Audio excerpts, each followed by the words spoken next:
بسم اللہ الرحمن الرحیم۔ محترم حضرات، بقرہ عید آ رہی ہے، اس میں تکبیر تشریق پڑھی جاتی ہے بلند آواز کے ساتھ۔ دوسرا حکم ان ایام کے ساتھ مخصوص ہے، وہ تکبیر تشریق ہے، یعنی منگل کی صبح سے لے کر ہفتے کی عصر تک ہر نماز کے بعد اللہ اکبر اللہ اکبر اللہ اکبر لا الہ الا اللہ اللہ اکبر اللہ اکبر وللہ الحمد پڑھنا واجب ہے۔ یہ بلند آواز سے پڑھنا واجب ہے، یہ صرف مستحب ہی نہیں بلکہ واجب ہے۔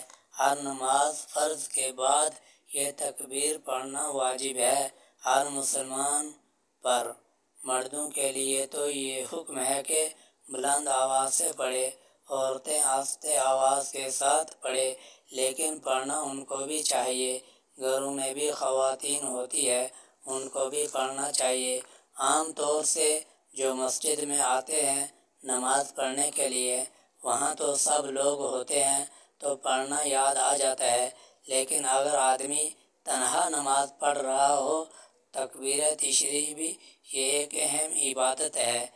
اللہ تعالیٰ نے ان دنوں کے ساتھ مخصوص کی ہے اور اس میں اللہ تعالیٰ کی بڑائی اور کبریائی کا اعلان ہے، تو اس لیے تکبیر تشریق کا خاص طور پر خیال رکھیں۔ ہر فرض نماز کے بعد بلند آواز کے ساتھ پڑھیں۔